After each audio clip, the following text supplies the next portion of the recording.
झूठी है ये सारी कसमें सारे वादे प्यार के। আপনাদের বন্ধু এখন ভালো আছে, কিন্তু অনেক ব্লিডিং হচ্ছে। থ্যাঙ্কস টু ইউ যে আপনার তাড়াতাড়ি নিয়ে আসতে পারছেন, নাহলে বিপদ হতে পারতো। জি কমপ্লিটলি আউট অফ ডেঞ্জার না? ইয়েস, হিগে কি হাতেটা লাড়াইতে দিত না? অসুবিধা হবে না। ঠিক অনেকের বাসা তুলে দিতে পারো? এখন না, কিছুদিন অবজারভেশনে থাকুক, কিন্তু এখন আপনারা দেখে আসতে পারেন। Thank you so much. আরিফিনের কি অবস্থা?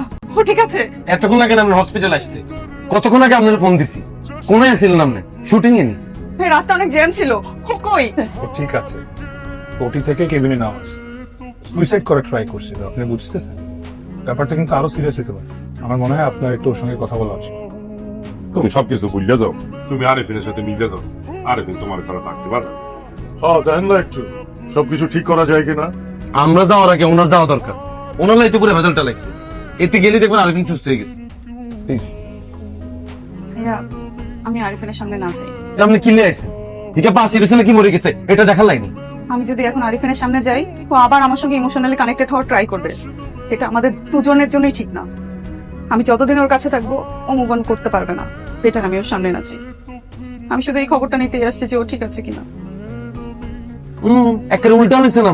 আমরা যদি আরিফিনের বউ না হইতেন এতক্ষণ আমরা দুই আলাইতাম। কাবিলা চুপ থাকো, ওনার সাথে তো আর কথা বলার কিছু নাই আমাদের। আরিফিনের টেক কেয়ার আমরা নিজেরাই করতে পারবো। Thanks for coming. শতাঙ্গ নেই।